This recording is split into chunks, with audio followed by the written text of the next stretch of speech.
Part 1. Hello, Children's Engineering Workshops. Oh, hello. I wanted some information about the workshops in the school holidays. Sure. I have 2 daughters who are interested. The younger one's Lydia. She's 4. Do you take children as young as that? Yes, our tiny engineers workshop is for 4 to 5-year-olds. What sorts of activities do they do? All sorts. For example, they work together to design a special cover that goes round an egg, so that when it's inside, they can drop it from a height and it doesn't break. Well, sometimes it does break, but that's part of the fun. Right. And Lydia loves building things. Is there any opportunity for her to do that? Well, they have a competition to see who can make the highest tower. You'd be amazed how high they can go. Right. But they're learning all the time as well as having fun. For example, one thing they do is to design and build a car that's attached to a balloon, and the force of the air in that actually powers the car and makes it move along. They go really fast too. Okay, well, all this sounds perfect. Now, Carly, that's my older daughter, has just had her 7th birthday. So presumably she'd be in a different group. Yes, she'd be in the junior engineers. That's for children from 6 to 8. And do they do the same sorts of activities? Some are the same, but a bit more advanced. So they work out how to build model vehicles, things like cars and trucks, but also how to construct animals using the same sorts of material and technique. And then they learn how they can program them and make them move. So they learn a bit of coding? They do. They pick it up really quickly. We're there to help if they need it, but they learn from one another too. Right. And do they have competitions too? Yes. With the junior engineers, it's to use recycled materials like card and wood to build a bridge. And the longest one gets a prize. That sounds fun. I wouldn't mind doing that myself. Then they have something a bit different, which is to think up an idea for a 5-minute movie and then film it using special animation software. You'd be amazed what they come up with. And of course, that's something they can put on their phone and take home to show all their friends. Exactly. And then they also build a robot in the shape of a human, and they decorate it and program it so that it can move its arms and legs. Perfect. So, is it the same price as the tiny engineers? It's just a bit more, £50 for the 5 weeks. And are the classes on a Monday too? They used to be, but we found it didn't give our staff enough time to clear up after the first workshop, so we moved them to Wednesdays. The classes are held in the morning from 10 to 11. Okay, that's better for me actually. And what about the location? Where exactly are the workshops held? They're in Building 10A. There's a big sign on the door, you can't miss it, and that's in Fradston Industrial Estate. Sorry? Fradston. That's F-R-A-D-S-T-O-N-E.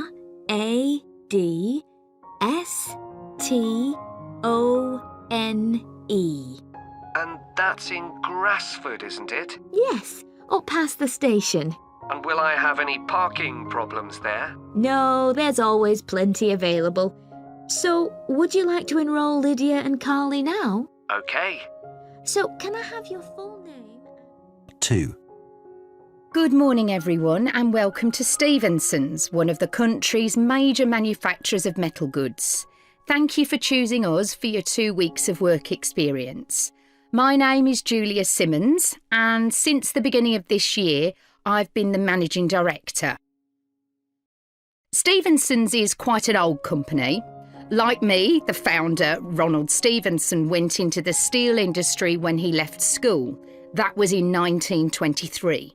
He set up this company when he finished his apprenticeship in 1926, although he actually started making plans 2 years earlier in 1924. He was a very determined young man.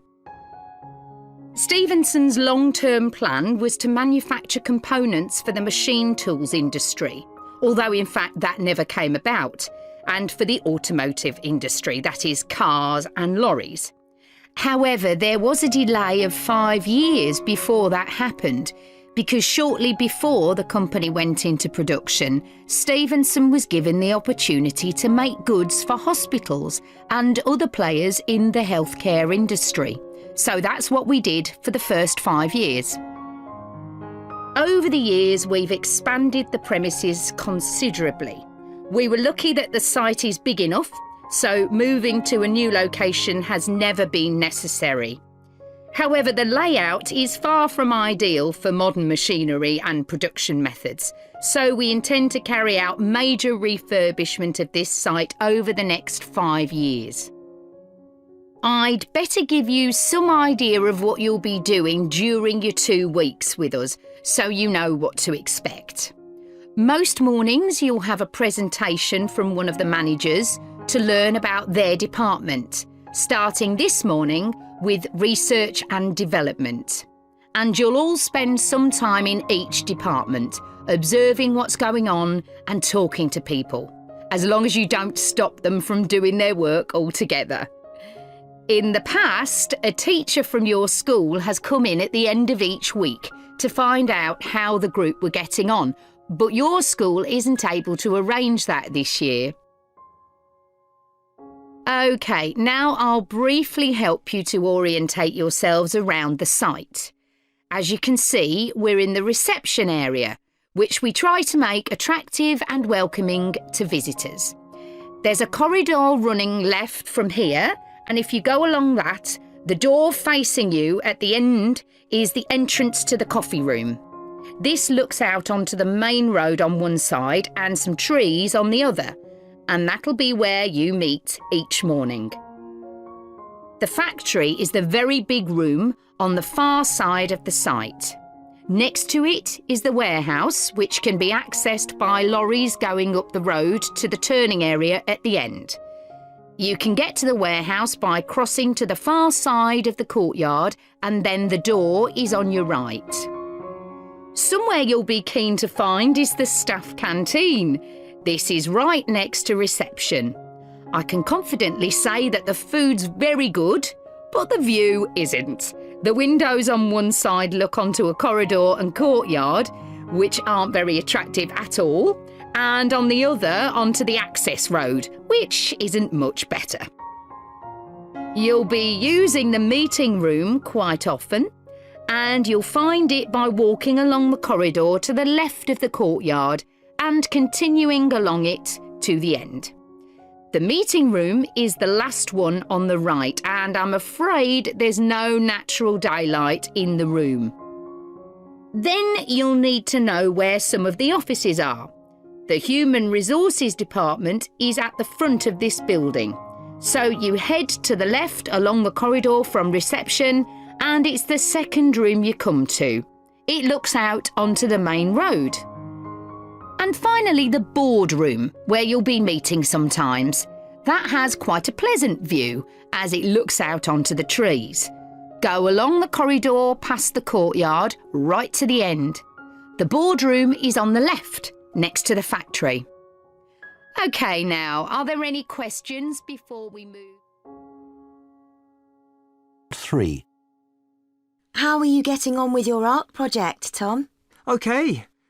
They gave us the theme of birds to base our project on, and I'm not really all that interested in wildlife, but I'm starting to get into it. I've pretty well finished the introductory stage. So have I. When they gave us all those handouts with details of books and websites to look at, I was really put off. But the more I read, the more interested I got. Me too. I found I could research so many different aspects of birds in art. Colour, movement, texture.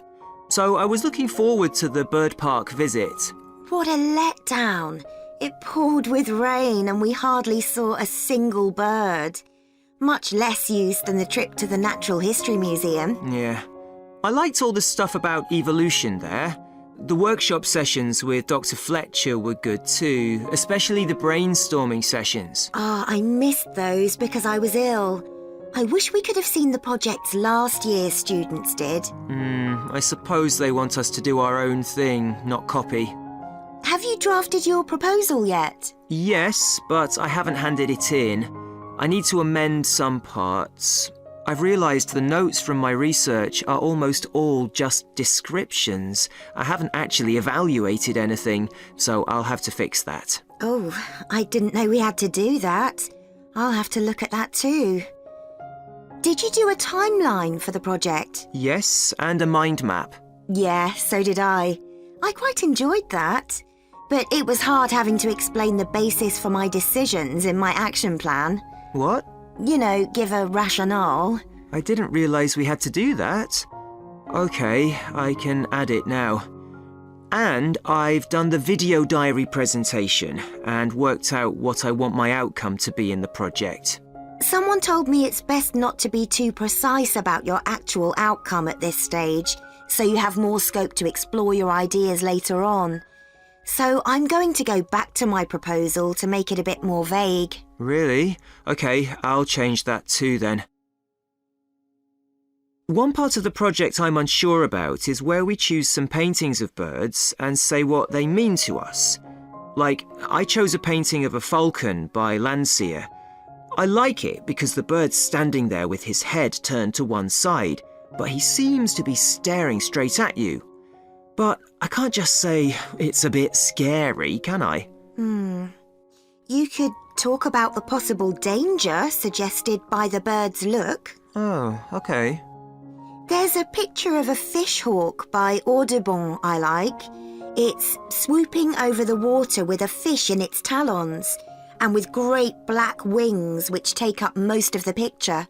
So you could discuss it in relation to predators and food chains? Well, actually, I think I'll concentrate on the impression of rapid motion it gives. Right. Do you know that picture of a kingfisher by Van Gogh? It's perching on a reed growing near a stream. Yes, it's got these beautiful blue and red and black shades. I've actually chosen it because I saw a real kingfisher once when I was little. I was out walking with my grandfather and I've never forgotten it. Oh, so we can use a personal link? Sure. OK. There's a portrait called William Wells. I can't remember the artist, but it's a middle-aged man who's just shot a bird. And his expression and the way he's holding the bird in his hand suggests he's not sure about what he's done. To me, it's about how ambiguous people are in the way they exploit the natural world. Interesting. There's Gauguin's picture via a Matty. He did it in Tahiti. It's a woman with a white bird behind her that is eating a lizard. And what I'm interested in is what idea this bird refers to. Apparently, it's a reference to the never-ending cycle of existence. Wow. I chose a portrait of a little boy, Giovanni de' Medici. He's holding a tiny bird in one fist. I like the way he's holding it carefully so he doesn't hurt it. Oh, right. Part 4. Ancient philosophy is not just about talking or lecturing or even reading long, dense books. In fact, it is something people have used throughout history to solve their problems and to achieve their greatest triumphs. Specifically, I am referring to Stoicism, which in my opinion is the most practical of all philosophies and therefore the most appealing. Stoicism was founded in ancient Greece by Zeno of Citium in the early 3rd century BC, but was practiced by the likes of Epictetus, Cato, Seneca, and Marcus Aurelius. Amazingly, we still have access to these ideas, despite the fact that the most famous Stoics never wrote anything down for publication. Cato definitely didn't. Marcus Aurelius never intended his meditations to be anything but personal. Seneca's letters were, well, letters, and Epictetus's thoughts come to us by way of a note-taking student. Stoic principles were based on the idea that its followers could have an unshakable happiness in this life, and the key to achieving this was virtue. The road to virtue, in turn, lay in understanding that destructive emotions like anger and jealousy are under our conscious control. They don't have to control us, because we can learn to control them. In the words of Epictetus, external events I cannot control, but the choices I make with regard to them I do control. The modern-day philosopher and writer Nassim Nicholas Taleb defines a Stoic as someone who has a different perspective on experiences which most of us would see as wholly negative. A Stoic transforms fear into caution, pain into transformation, mistakes into initiation, and desire into undertaking. Using this definition as a model, we can see that throughout the centuries, Stoicism has been practiced in more recent history by kings, presidents, artists, writers, and entrepreneurs.